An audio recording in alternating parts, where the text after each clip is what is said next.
Hello, thank you for tuning in to the Football and Feelings podcast with me, Liam Masters, speaking to the mentoring expert today, Herman Stewart. He's the mentor's mentor. He's dedicated so much of his time to guiding people on their path to success. In a previous life, as he puts it, he represented Great Britain at the age of 15, playing football alongside Paul Scholes, then had a career in music, supporting artists such as Tang and Busta rhymes. So he has a lot to say, and he's dedicated so much time to helping other people. So it was great to have him on the podcast. There were a few technical issues with the recording, but I've tried to salvage them as best I can, so I'm sure you'll still enjoy it. But yeah, enjoy the episode and give us a review if you can on Apple Podcast. It will help me grow the show, make it even bigger and better every week. Thank you very much.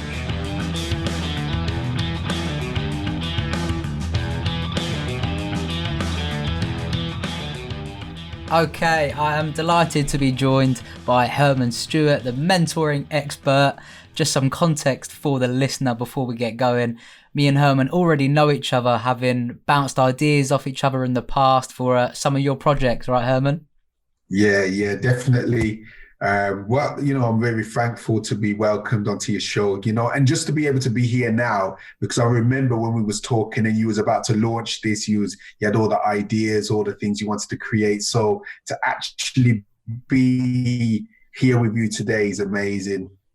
Yeah. So me and Herman helped each other in setting up our own podcast separately. We were just bouncing ideas off each other, and it definitely helped us, right? It helped us, a bit of a catalyst there to help us make progress. And eventually now we're here. You've got your podcast, which is set up. I've got mine.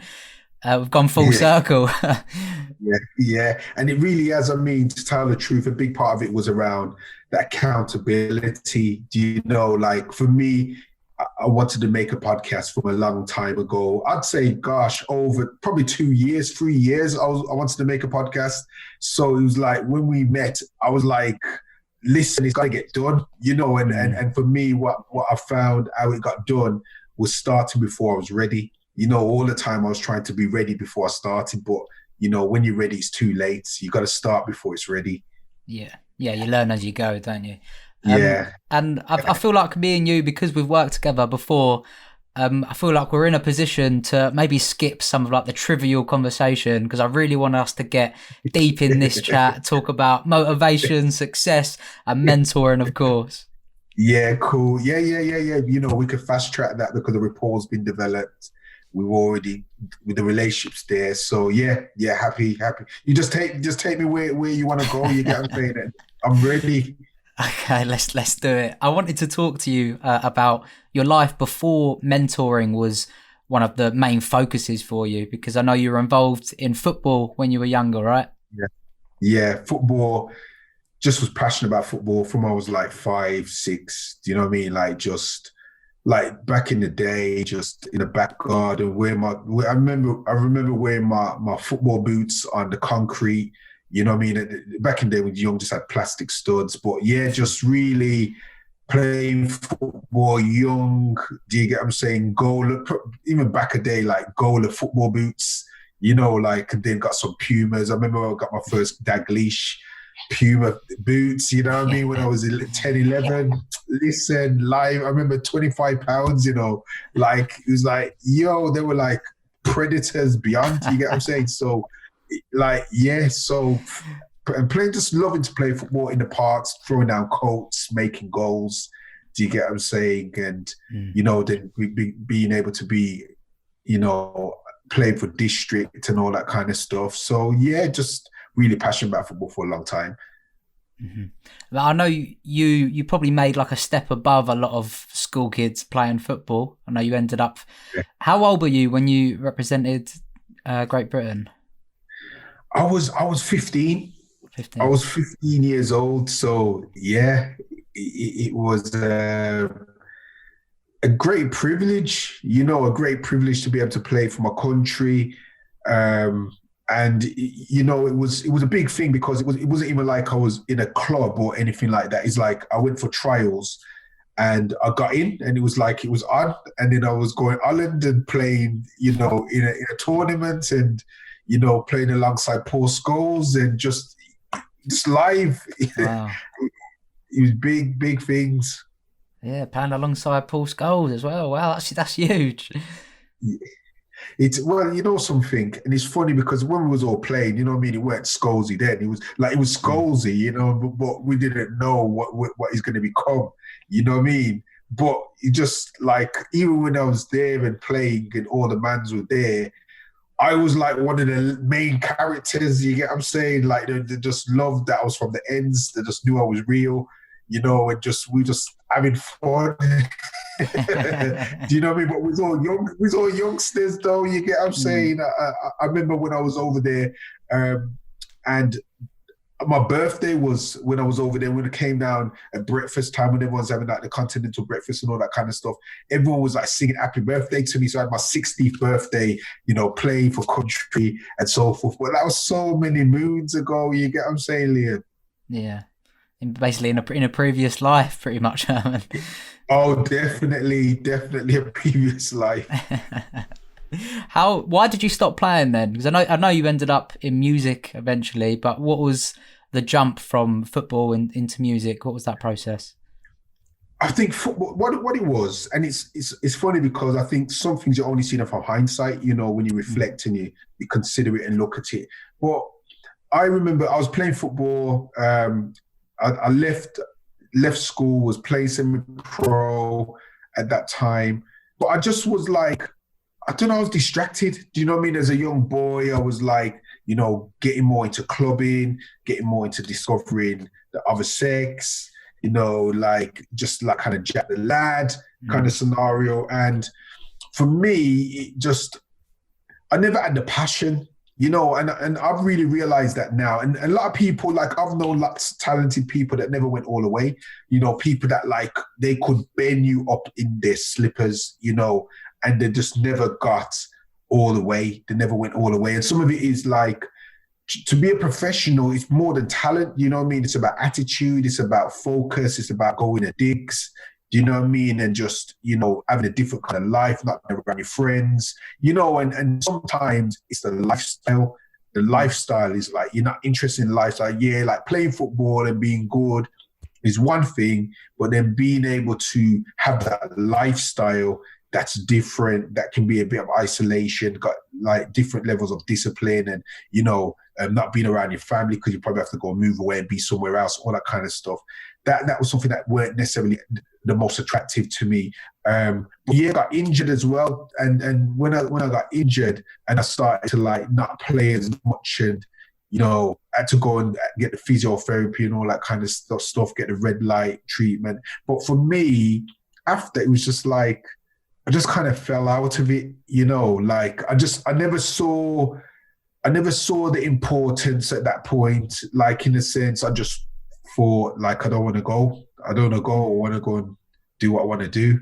So that's more like how it happened. But it was almost like there was a transition because I was doing music anyway. I was always rapping, like from when I was at school, I was rapping. So I just kind of just like was doing that more and was, you know, I formed a group. And then as a group, we had like a manager. Then we like, you know, got studio recording. Then, you know, going on radio stations, doing stage shows and opening up for like some of the biggest artists in the world at that time. You know what I mean? So it's almost like, okay, I'm not doing football no more, but I'm doing music. Like, Mm. yo, I'm going to be live, going to have like holiday homes around the world, driving my Martin. Like that was like the dream now. You get what I'm saying? So it's almost like there's a transference of dreams.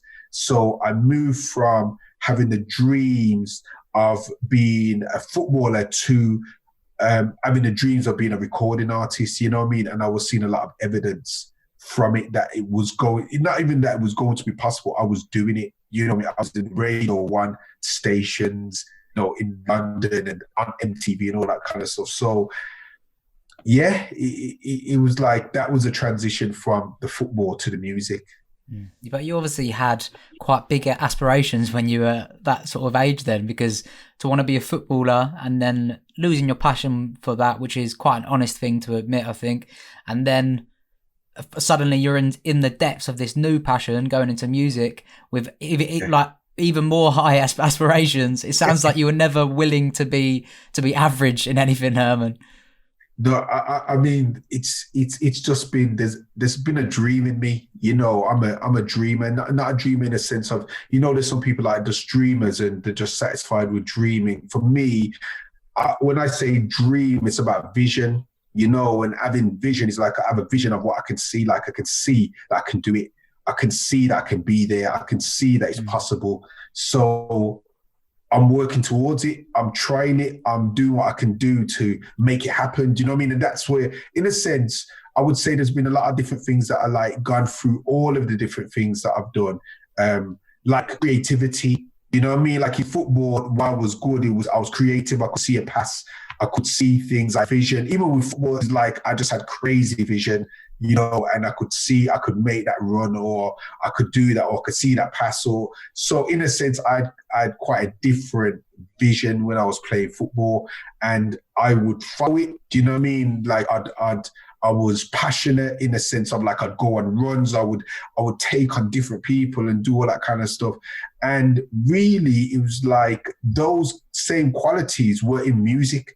Do you know what I mean? So it's like about being creative, using my creativity to write raps, to to think of concepts, to think of things that have never been done before, to be pioneering in thinking. And also resilience, because like they're both two of the toughest industries, to tell the truth. Like football is a tough industry. How many boys want to be footballers and don't make it? Like it's got to be 0.0000.000 that really make it. Do you know what I mean? In football, like loads of people want to be footballers. Even people get to go to academies and they're there, they're in the club, they're going and they're wearing the kit and everything, and then after they get released. Do you know what I mean? So it's like a lot of people want to play football as well, but everyone don't make it. And rapping, music's the same thing. Everyone they want to do it, but not many people make it. So to be able to do both of those things to really high levels, it is about determination. It is about resilience. It is about confidence as well. I would say what goes through is leadership as well. So in football, I was a captain. I was captain of my school team for ages, and always been a leader in that kind of sense. And it's the same thing with the music. So I would say there was certain qualities and attributes in me that made me be the person that I am, that just flowed through everything, that I couldn't be regular because that just wasn't the brief. Do you know what I mean? Yeah, I think there's a lot of skills that people learn from playing football, for example. Like that is, for a lot of people, that's where they hone in their leadership skills, just working as a team, thinking about other people, but also trying to put some drive into others around you, trying to lift people up around you. Because a lot of people, they're of that mentality where they want to step on heads to get where they want to be. Whereas actually, when you play football, and I from speaking to you in the past, I know you're the sort of person that wants to bring others up around you and go up and lift each other rather than stepping on heads and pushing people out of the way. Yeah, I think for me, I mean, when I started, like I was probably like just really thinking about myself as a player to start with. Do you know what I mean? Because I just like love dribbling. Do you know what I mean? Like, like McManaman, like I was like that kind of player, like just like going on runs and just bending up people, and I kind of was always drifting out of my position. So it's like my coaches just like gave me like a free position, like just free roll, like a Gaza roll.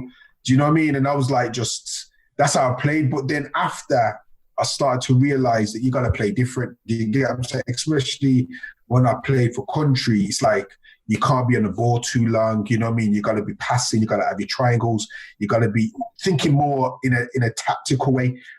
So for me, I feel I've always been like the kind of player that I'm gonna make it happen. Do you know what I mean? And that's how I would inspire people. Like, yo, I'm gonna be brave enough to go for it. Like I'm gonna go for that run. I'm gonna bring the team through if I need to. You get what I'm saying? But I feel like becoming more of a team player and becoming more of someone that brings people in and raises them up and so forth. I've seen more of that through my life as an entrepreneur and doing business and trying to get the best out of people and raising them up and the mentoring. So in a sense, I would say it's something that's grown and developed as I've got older and I've got more wiser, so to speak, and also just see that there's a need to be able to help people to become the best version of themselves, opposing just it being about you. Do you know what I mean? Mm-hmm. Yeah, absolutely. And before we go on to your professional development, being the professional that you are now, I did want to touch on your music career because it saw you like supporting acts like Wu-Tang Clan, Busta Rhymes. I'm sure that was an amazing experience that you still look back on now. Oh, definitely. I mean, it's funny because I feel like music and doing rapping and all that kind of stuff really gave me a lot of training. Do you know what I mean? Like, to be able to shape ideas, to be able to shape concepts, to be able to articulate myself, to be able to have a very eclectic and diverse use of words and vernacular and vocabulary and all that kind of stuff. Like, it really taught me to be like an autodidact. Like, I learned myself, like I taught myself to write. Do you get what I'm saying? Because when I was at school, I wouldn't say I was that great at English and literature and so forth. I just, at times, I never really had the passion for it. I was just into football.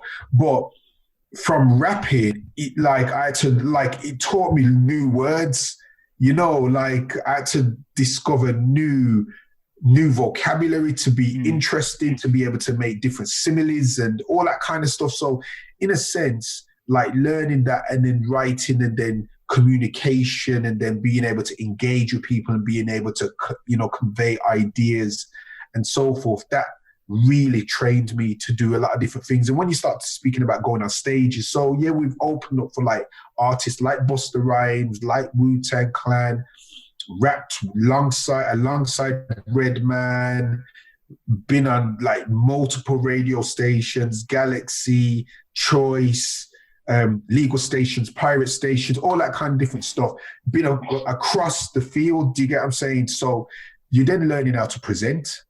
Do you know, like it's funny because a lot of that stuff now is probably like really helping me now with my podcast, because a lot of it was around presenting ideas, around freestyling, around being spontaneous, being able to be quick, quick with thinking, quick ideas, nimble-minded and so forth. So I would say all of that has helped. And not only that, just being able to market myself, being able to brand myself as well. That's been very important. Being able to, when you're in music, you got to be doing marketing. I've put on events myself from I was 17. I don't think I really shared this yet, but from I was 17, I was putting on events. From I was 17, I was going to, community halls and hiring the hall, you know what I mean? And buying, paying for the nights and arranging for like the sound system to come in, paying that sound system, getting drinks, hiring the doorman. All of these different things, like learning in the music industry, learning about promoting, learning about marketing, learning about going on radio and when you're setting up for an event that's happening and going out and doing flyers and talking to strangers and all that kind of stuff. All of those things I learned from music. So even like the things that I'm doing now, so when I'm doing a motivational talk, or like when I do a TEDx talk, or when I'm in front of a room of leaders, or I'm in the boardroom or wherever, and I'm being able to communicate, a lot of that stuff has come from the stuff that I've learned from before. Yeah, that's a lot of responsibility to take on at such an age as well. There's one other thing that I think I've got this right in my timeline. It was when you were doing music that you had your first daughter, right? And I know you've mentioned before that, well, same for a lot of people, it's quite often an awakening which changes their perspective on a lot of things. Maybe you're realizing that you're wasting time thinking about stuff that isn't really that important. So how did that shape you from working in music and then becoming a father? How did that change your perspective? Gosh, I wanted a child, but when I had my first daughter, I feel enough aspects I weren't ready. like you can't be a child and have a child. It doesn't work. Do you get what I'm saying? And I wasn't young when I had my first daughter. I mean, I was 25 when I had my first daughter. Do you know what I mean? So it weren't like I was like a whippersnapper. Yeah. I had some years under me, but I think it's around maturity. I feel like because I was doing music, like music can be quite a self-centered, selfish profession. Like you're in your own world a lot. Like you're writing, you're being creative. You're in a creative space with creatives. At most, a lot of times, you'll probably be in a studio with your boys or your girls or whatever, and you've got an engineer in the studio. Do you know what I mean? It's like, and it's centered around you. It's just centered around you, and it's nocturnal. So I'd be like at studio at nighttime and sleeping in the day. It's just like a different world. Mm. Yeah. It's a different world. Yeah. What I'm sharing with you is very common to a lot of professional recording artists, that they would have to have a different type of lifestyle. And the more established you get, it's just kind of more, it's more about just you, because you're traveling, your family's not senior, you're on tour. It's just a different world. And having my daughter, in a sense, it just brought me to the real world. That's what happened. It just brought me to the real world. Like, you've got to go and get some nappies. You've got to go get some baby clothes and go and get some. And then I'm like, this is gonna take some investment. And I'm like, I'm not arrived at the place I thought I'd be yet. As a recording artist, I thought I'd be signed by now. I thought that everything would be lined up by now. I thought that I would have all of the money that I need to provide for my child. You know what I mean? So in a sense, it really challenged me as a person. Do you know what I mean? Like some people, it probably doesn't challenge them because it's like they're not going to take up the responsibility. They're going to not be the father that they need to be. They're not going to, be around, or they're going to be around, but they're not going to go and make themselves valuable, that they can go get, make a living and earn a living that they can provide for their family. That's probably that's their prerogative, not mine. So I was like challenged to the core, because it's like I needed now to be able to be a father when I necessarily never knew how to necessarily be a father. And I had to be able to then turn my life around to be able to turn her life around. Do you get what I'm saying? So yeah, that really shaped me, really challenged me, and it's what really spurred me to move forward and to really explore different paths to where I am now. Yeah, that's very mindful of you to notice though that you needed to make those changes, because like you said, some people don't realize they could or they should make those changes. But then how did you make that leap then from working in music to eventually doing counseling and mentoring? Because they're two opposite worlds there. How did you make that leap? So a lot of it is documented in my book, Every Child Needs a Mentor, where I do share the journey. And the journey was one that some of it was personal as well. So in a sense, myself, I was really doing a lot of introspection, as a writer, just very introspective, very reflective, having much more kind of traffic on the inside than probably the normal person. Do you get what I'm saying? In a sense of my work is thinking, my work is creating ideas and idea creation, music creation, so I'm just reflecting, and as I'm going through my life, I'm writing different types of songs as well, exploring faith at that time as well. I was exploring, like, this can't just be it. Where we are now, there's got to be more to it. Do you get what I'm saying? Like, I was just kind of exploring creation, God, who am I? Why am I? Purpose. And in a sense, all of that amalgamated at the same time. Do you get what I'm saying? And I was just kind of reflecting on, where do I want to go in life? What do I want to do in life? I realized that I didn't want to do music no more because my relationship with music would just get impaired anyway. Like, I just felt like I was putting 1,000 in and I was getting 100 out. I just felt like, nah. You get what I'm saying? If like, yeah, music was able to buy me my house at that point, then it would be like, yeah, cool. You know, but I'm like putting in everything at this time and I'm still like having to make ends meet and thinking like, what's going on? I can't be putting all of my time into this area and I'm not getting much from it. So that's what made me have to start taking certain things into consideration and start thinking, what am I going to do? Where am I going to go? And what is my profession? So in a sense, I went to my mum's. I remember I went to my mum's. She lived in London at that time. And I kind of was like, I don't know, I kind of was like lost a bit. Do you know what I mean? Like, because for most of my life, I knew what I wanted to do. From I was like 7, I knew I wanted to be a footballer. You know, so from 7 to like 17, 18, I was like just playing football and I was just like, that's it. You know, and then it was like, I didn't want to do football, I wanted to do music. You know, so this time now when I don't want to do music, I'm not even thinking about football. I'm like, what am I going to do? You know, so it's like one of the first times in my life that I kind of was a bit lost, you know, and I went to my mum's and sat down there and I remember I had a college prospectus and I was just reading through it. Like I was reading through it like a book, like I'm reading every like course that's there because I don't know what I want to do, you know, and I came across counseling and something on the inside just pinged. You just like, there's something here.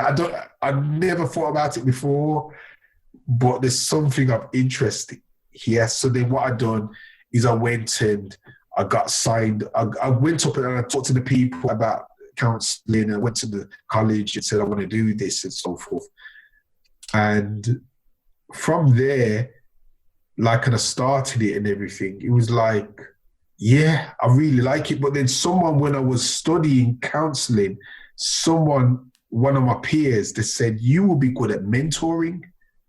You know, why don't you study mentoring? And I just thought, okay. I was just open at that time, you know, because I was like just exploring. I was like on a journey. So I then studied mentoring, and then that just started a new world. So maybe it was during that period where you felt lost that you really sort of realized the value of mentorship. So do you think that's what channeled that career for you? And then from that point, how did you end up starting Every Child Needs a Mentor? I think, wow, that's like a really good question. That is, and it's the answer for that question like spans years, you know. So I'm gonna have to find a way to just bring it into a paragraph. So when I started counseling, like that was really good because one of the things that the lecturer said is the first person that you need to counsel is yourself, which was quite powerful in that, you know, like I had to go through different things. I had to reflect on my life. I had to look at what I thought or what I felt, or, you know, it was like kind of a deep dive into myself, which was really powerful. But then I discovered that really, I don't want to do counseling because with counseling, I can't really ask, like I can ask questions, but I can't give advice or I can't give guidance or I can't, you know, give wise counsel, you know, or share my opinion too much to like young people. And a part of why I felt that I needed to mentor is because there was just something in me that wants to give guidance. You know, so like mentoring is around advice and guidance, you know, so you can kind of share a bit of your story. Not saying that the young person needs to think like you or need to try and solve the situation like you, because the reality of it is we're all different. But without having that ability to share, then really counseling wasn't what I wanted to do. So I went to mentoring because it's funny enough, because at that time I was playing for Saturday League team, just kind of like people like come and play football, come and join our team, and like I still had a love for it. You know what I mean? Went and got some new Diodora boots and all that kind of stuff. Like it's still on, still got it. But at that time I just wasn't. It was a Saturday league, But when I was driving to a football match, we was driving like it's a away game. I went, and this is so peculiar. I was in one car already. And then I left that car and went into another person's car.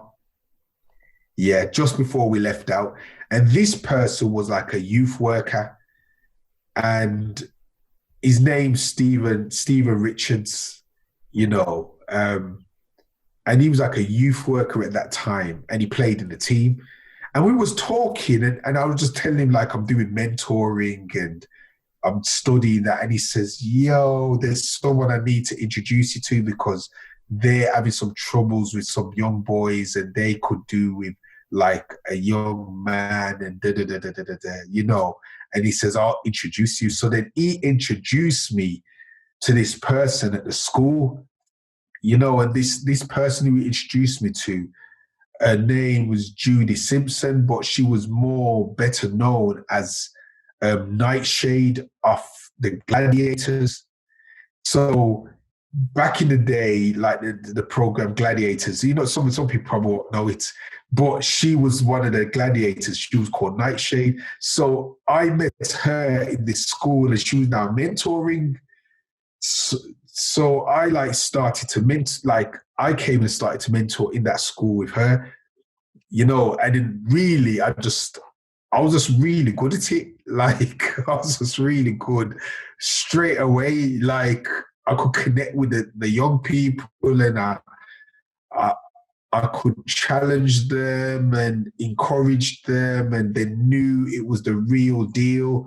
They knew this guy knows. And that's what kind of helped me to win over the young people. And, I could talk to them about football. I could talk to them about music. I could share my war stories, and they were blown away, being around the campfire, listening to the war stories, as I share about being with Paul Scholes, or I share about being in a record label in New York. And, they're like, yo. But then being able to share with them, I done both of those careers to a very high level, and still I never made a living from them. So don't put all of your eggs in one basket. Don't put everything on just saying you want to be a footballer. Don't put all of your life just in your legs. Use your head as well, and do something that you can have some level of control over, something that you can plan, something that, you could put the coursework in, something that you can, whatever it is, do something that you've got some control over it. Because with football and music, it's so strange, my gosh, both the industries, those things have been here to create in me a strength and drive or whatever. But both of those industries, you need to be scouted. Someone chooses you. Do you know what I mean? So it's like your power is limited. And I say someone doesn't come and scout you, say someone doesn't come and see you, do something else as well. Play football for a passion, and if it supersedes your career or your academic pursuit, then great. But if it doesn't, just still do what you're doing. Play football on a Saturday and enjoy it. So I really started to work towards helping young people to get a different perspective. Don't just depend on playing football. Even though I played football, even though I done music, I'm telling you, don't depend on that, because, it might not come through. Yeah. So we're in a world where it's very easy for people to feel lost, especially young people, because there's so many different paths to choose from, and often knowing which path is the right one for you is the biggest hurdle. So what difference do you think mentoring could make for children and young adults stuck in that situation where they're just a bit lost? I think, I mean, and this is where we need to be very open-minded, because mentoring works for everyone.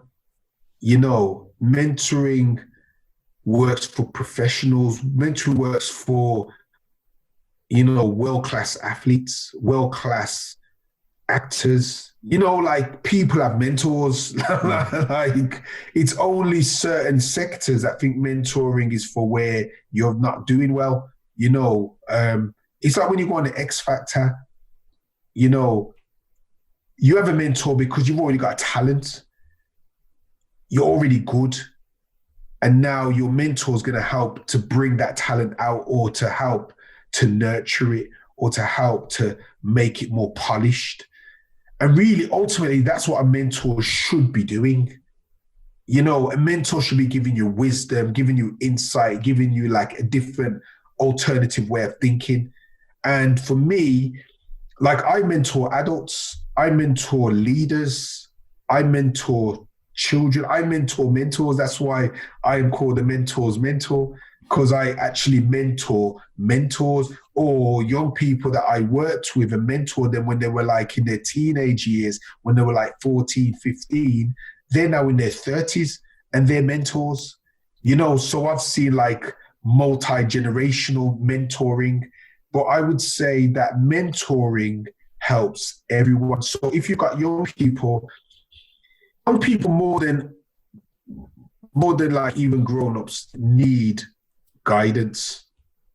Do you get what I'm saying? We all need guidance. So like all of these people that I'm talking about, they need guidance. Like the children we're talking about, they need guidance. They need encouragement. They need to be inspired, and sometimes, parents at times don't know what to say to their children, or they may not have the answers that the children need. So sometimes it's about the reality that you can have a mentor for different reasons. Like, I've got mentors that mentor me in business.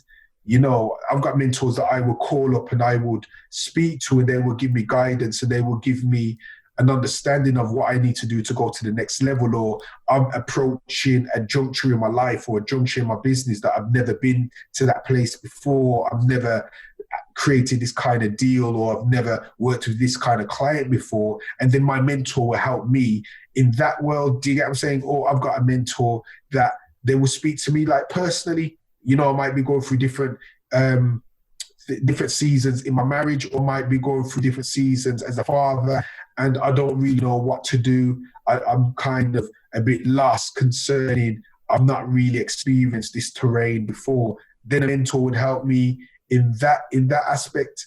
And there's different kinds of mentors as well. There's mentors that's professional mentors. So even like you're doing a podcast now, there's some people that are like probably more advanced in doing a podcast, that they could then mentor you to accelerate your podcasting experience.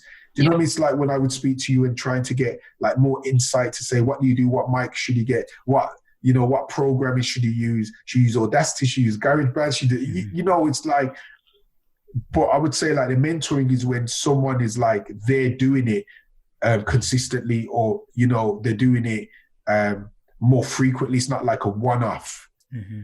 But this is quite a difficult question, really. How do you think anyone can go about finding a mentor in their specific field? Because a lot of people, they just don't build these relationships with others that can help them as easily. But also, it's not the sort of thing you can go out explicitly looking for, because then I imagine the relationship won't be organic. I think there's two ways. I would say when you're looking for a mentor, you want to find someone that's further down the road that you're traveling than you. It doesn't have to be, you see, this is where we need to be mindful, because it doesn't have to be the person that is like all the way down the road. Mm-hmm. They're like Bill Gates. That their insight could be too advanced for you. They could give you insight and they could share, but you're not there yet. You're not ready. So you need a mentor that's just ahead of you. You need they're further ahead of you and they've overcome certain terrains and they've overcome certain obstacles already, but they're still somewhat connected to where you are in some shape or form, in whatever way, or you're able to communicate at a higher level that you could be able to speak to them even though you're professionally not that developed and still convey your ideas, so you could still have a communicative relationship because you're able to process your ideas and you're able to share ideas. So that works. So I would say that look for someone that's further down the road that could give you some encouragement. And also make yourself valuable in the sense of be doing what you should be doing. Because when someone's mentoring you, they're mentoring you to help you along your road. But if you're not moving, then why are they mentoring? Like, people not interested.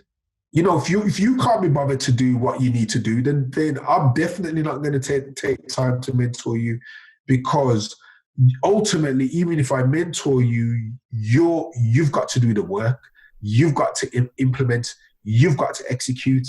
You know, so be someone that's already doing it and you're working towards what you're doing, and know what you want help with, because it could be like, it's like when I said earlier, like my mentors will help me to understand, okay, this is how you frame this kind of proposal, or this is how you talk to this kind of client, or I had this kind of relationship with this kind of client before and this happened.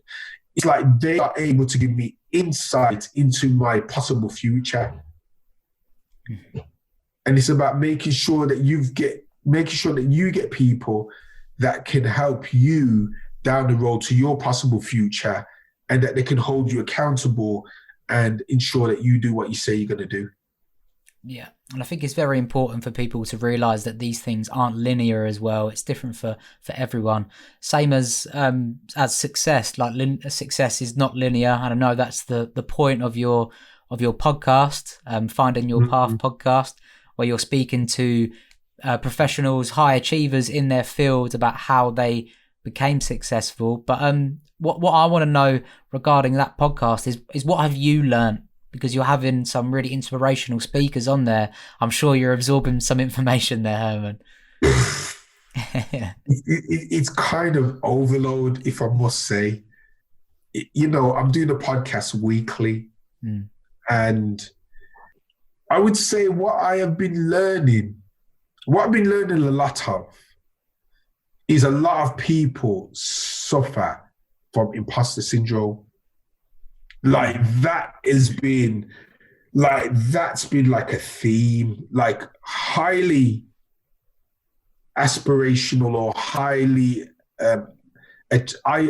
aspirant and people that have achieved a lot of them still feel like, you know, someone's going to come and say, you know, we got the wrong person, or your name's the wrong person, it was the wrong name on the CV, like you're not supposed to be here. You know, so many people still feel like that, and it's like surprising.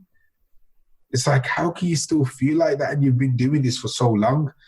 But it's like, it's across industries.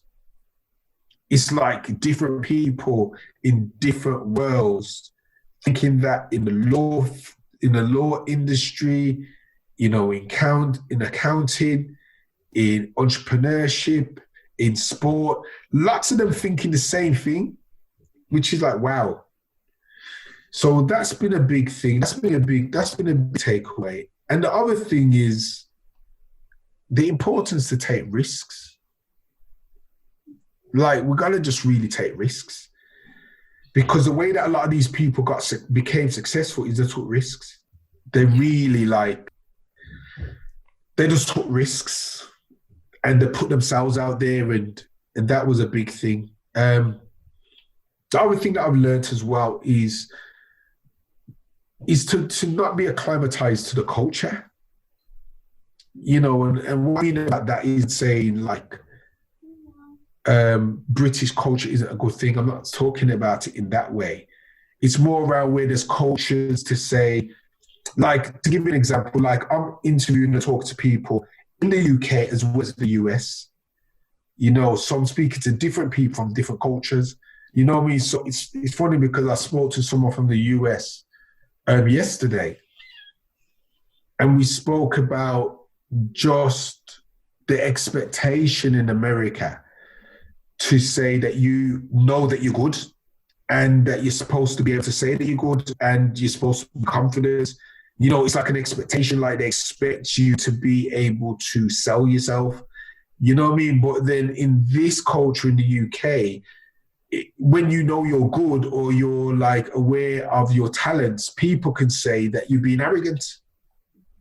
Do you know what I mean? People can say, you're being full of yourself because you know yourself, because you're saying, I'm good at this, I'm good at that, I'm very competent at that. They're like, you're showing off.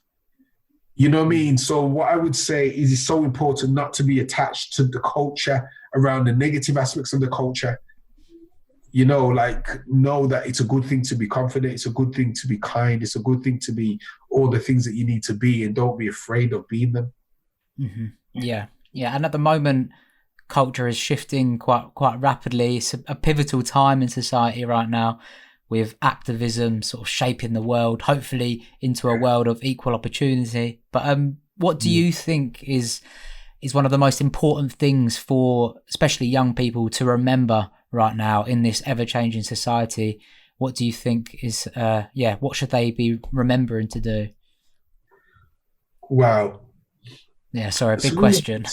It's a really good question. It's really big as well, like the answer to it, because a lot of things are down to context. Like context informs answers. So it would depend where that young person is. How young are they? Are they still in education? Are they, 18, 19?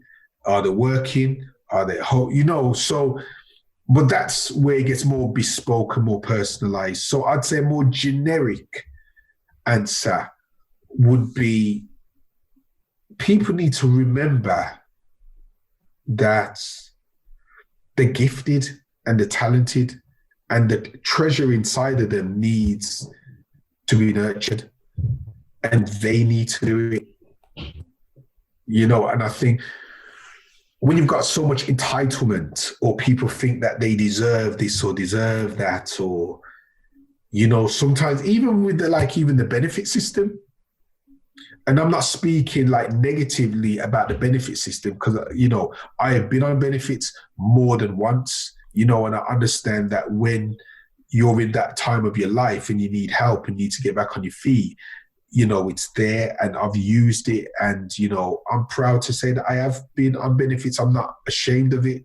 I've always been on my journey to go somewhere, and at the same time, I've not been able to probably be on my feet at that time or whatever. But when you just live on it, and it's like you're not dreaming or thinking or not trying to get somewhere or not, I think that safety net stops a lot of people from being aspirational, because in places like America or, some of the different places, there's no benefits. If you don't do something, nothing's really going to happen for you. And I think the safety zone, or just the fact that there's safety, really can prevent people from trying or prevent people from doing things. So I would say that people need to remember that they're gifted and they're talented, remember their aspirations, remember that there's more to life than what they're going through. Remember that they're going to get old quickly and not recognize it. So use their time best while they can. Mm-hmm. Yeah, absolutely. No one has ever had on their tombstone that they wish they spent more time on Facebook or watching TV. No one's ever said that. No one's ever going to say that. But no, a lot of people sort of need reminding that you've got to go out there and chase things, because they're not going to chase you. And like you were saying, self-belief is a big issue for a lot of people. No one's going to believe in you until you start believing in yourself as well. But that is scary, and sometimes you do have to sort of fake that until eventually it comes true. It comes back to fake it till you make it, in a way. I think the reality of it is with mentoring, and this is a saying that I've heard about mentoring, which I find to be very powerful, is that a mentor is someone that holds up a mirror to you to show you who you are until you believe in it yourself. Yeah. So sometimes you don't need to have that self-belief to start being mentored. Sometimes you can have no belief, or sometimes, whatever it is, but you got to be able to be good with people. I would say that's something that people don't do enough of. You got to be good with people, good at making relationships, good at building rapport, good at befriending, good at inspiring, good at being the type of person that people want to be around. Because if you're not that type of person, it doesn't last. Mm. So I think it's really important that we realize these things, develop ourselves, and understand that we're going somewhere. Yeah, absolutely. Herman, we've touched on a lot of stuff throughout this episode. I always like to round it off with a few reflective questions.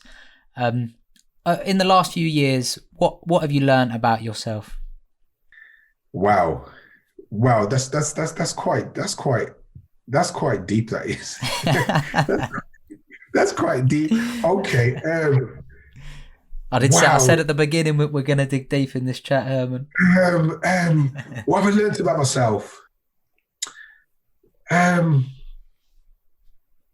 learned I'm more capable than I've thought. In the sense of, even though I've always had like skills around certain areas, at times I've just really relied strongly upon those things as my strong suits, so in that world, I'm very good at football. Do you know what I mean? I'm very good at rapping or whatever. But a lot of things that I'd probably never done before, I think I don't even try it. Do you know what I mean? Or I'm not that good at it, or I would only try something if I'm already thinking that I'm going to be good at it, and for me, I've discovered that I'm better at a lot of things than what I thought. And that's where I've had to believe in myself, to give myself a trial. So it's like, to give you an example, at home, I would be quicker to get someone in to come and do the painting. Or, I'm quicker to hire someone okay, get that, because I respect the art. Yeah. I respect the craft. So I'd say I'm not even going to try that. I wouldn't even try. Sometimes I wouldn't even try DIY. Do you know what I mean? Like I do easy DIY, but a lot of it I probably wouldn't try. I think get someone in proper to do that.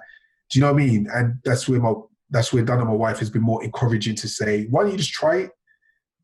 Just try it and see. And then when I try it, I do it well. You know what I mean? Because the different kind of values around, doing things really well and excellence and, trying to really represent well, it comes out. And I'm like, wow, okay. I didn't know I could do that. I've learned that I need to do more of that. And, and that's about stepping into different territories. So even doing the podcast, I think the podcast is a great example, because the podcast, I never had all the answers. There was a lot of unknowns. So for me to commit to it, I'm putting a date out before I had all those answers. That's that's what's helped me to see as well. So I'm I don't know, I've probably recorded close to 30 podcasts now, and all of them are not released. But I'm seeing I'm getting better, and I'm seeing, okay, I'm good at this. So I think just having more belief in myself that I'm able to do things that I don't necessarily think that I'm talented at. Mm-hmm. Yeah, we're very quick to undermine ourselves. But the last question I have, Herman, what about yourself are you most proud of? I'm really proud of how I get on with a lot of people. I never always valued it. It's not that I never valued it. I always benefited from it. in a sense of like I'd have lots of different friends with different reasons, like different cultures, you know, like really good relationships, you know, with an Asian boy or an Asian girl or a white boy or white, you know, like don't matter, like good, proper conversations and, you know, like meaningful and deep and like, and that's like translated into lots of different things, you know, so that's like really giving me a great ability of mentoring, you know, because then when I'm mentoring people, they can sense that authenticity, they can sense that I'm really for them and the sharing things that are quite personal. And I feel that that's because of the ability, the gift, the talent that I've been blessed with to be able to make relationships. And I'm really proud that I've continued to nurture that. You know, I'm not saying that I'm the best at relationships because sometimes it's even the closest relationships that you struggle with. You know, at times it's difficult to make those kind of relationships and work on the relationships with your children to make sure that you've got close relationships, you know, or with the wife, you know, and it takes work and it takes changing because when you start really getting closer to different people, they're like a different person and you might have to really move from your place of where you stand or you operate all the time. From that place, you have to come out your comfort zone. It might be uncomfortable. You might have to talk about some things that's not comfortable, you know, but I would say that that's something I'm really proud of because it goes across a lot of different parts of my life. Amazing. Herman, I can't thank you enough for coming onto the podcast. I've really enjoyed it. I hope you have too. I have. It's been great. It's been great, and you know, you threw me a couple curveballs at the end. I'm kind of feeling how some of my guests feel now because you know, like I ask those kind of spontaneous, deep questions, and like now I've got a bit more of empathy for, you know, even like when I'm interviewing. You know, not saying I'm going to change my style, but just like, whoa, okay, that's how it feels. You know. Well, I hope I didn't put you on the spot too much, but thank you very much again for joining me. Thank you to the listeners for joining me on the Football and Feelings podcast. There will be a link in the description to Herman's podcast, the Finding Your Path podcast, for people that want to check it out. But yeah, thank you again, Herman. Appreciate it. It's cool. Liam, keep doing what you're doing and thank you for all of your support, for helping me to develop my podcast, you know, just all the work to support me with the marketing of the organization as well. So thank you. Just keep doing what you're doing and keep building your vision because you're very passionate about this. And I'd love to see when people have a vision and they implement it and it becomes reality. So keep it up. Appreciate it. Thank you. Thank you for listening to the Football and Feelings podcast.